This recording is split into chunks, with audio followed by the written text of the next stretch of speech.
কুকুরের নামে residential certificate মানুষ ভোট দিতে পারবে না। এই যে এসআইআর ওরা বলছে স্পেশাল ইন্টেন্সিভ রিভিশন, এটা অ্যাকচুয়ালি এসআইআর মানে হচ্ছে সাইলেন্ট ইনভিজিবল রিগিং, যেটা ইলেকশন কমিশন শুরু করেছে বিজেপির পক্ষে।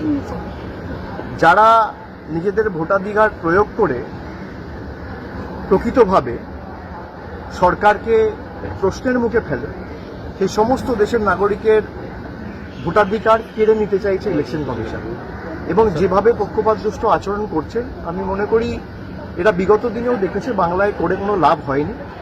বিহারে করেছে, আমার বিশ্বাস বিহারের মানুষ জবাব দেবে, এবং ইতিমধ্যে সুপ্রিম কোর্টেও মামলা চলছে।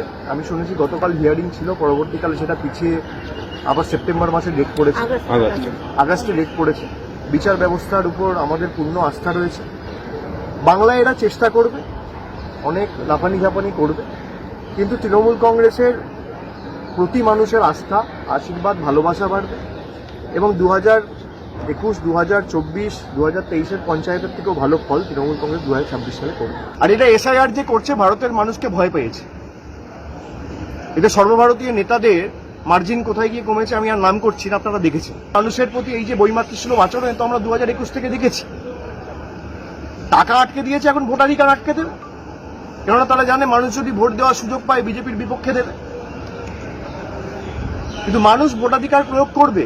আমরা এর জন্য, যদি আমরা 21শে জুলাইও বলেছি, এর জন্য যদি দিল্লিতে বৃহত্তর আন্দোলন সমষ্টিগতভাবে সবাইকে করতে হয়, আমরা তা অর্গানাইজ করব, মানুষকে সঙ্গে নিয়ে নামবো।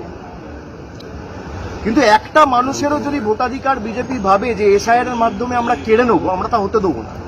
বিহার আর পশ্চিমবঙ্গের মধ্যে এটাই পার্থক্য।